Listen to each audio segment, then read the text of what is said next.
So omni-channel fulfillment, or BOPIS, which is buy online, pick up in store, really became table stakes for many retailers during the pandemic. So, it makes sense that that was a key concern highlighted in the survey that you did. So, how have you seen this accomplished successfully? What capabilities do supply chains need in order to execute on this? And I think this is a really, really big question, right? It's one thing to get the data. It's one thing to understand. It's another to execute. So let's dive into that one. Yeah, so I think there's always three parts to this. I would say it's people, it's process, and technology.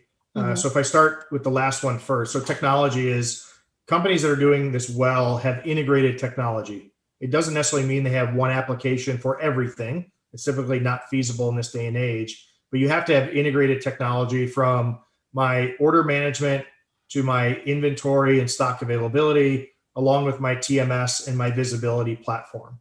And the reason why that integrated technology is so important is if I understand my ordering pattern, let's say, you decide to buy widget X that you want to pick up from the store tomorrow at 10 a.m., how can I intelligently understand that although I don't have that product on my shelf today or I have limited supply, I know that I have a fleet truck that's going to be delivered tonight to that store location. And therefore, it's okay to tell you that, yep, you can pick that up at, let's say, 10 a.m. tomorrow. So integrated technology is so important.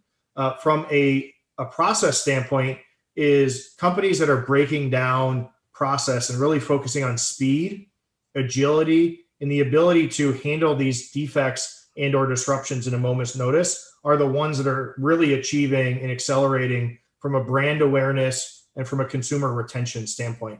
And then lastly is on the people side, right? I always talk about FourKites and our visibility. Although we're a visibility platform, we're really a change agent, right? And what you need to make sure that from a resourcing standpoint is that you have individuals within your supply chain that are motivated and that are enabled to make change, regardless if it's process, if it's education, if it's technology, that you have a strong empowerment culture to put the customer first.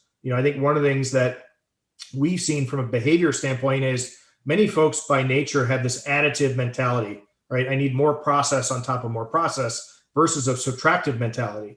And what we find in supply chain execution, especially in supply chain visibility, is sometimes less is more, right? And so making sure that you've got the right programs to enable that. It's well published, the supply chain talent gap that's been in the industry for many years, and making sure that we're creating a rich experience for the talent that we have internally, but also our partners and our third-party operators is really key to that success. So, that's one example through ways that customers are achieving that.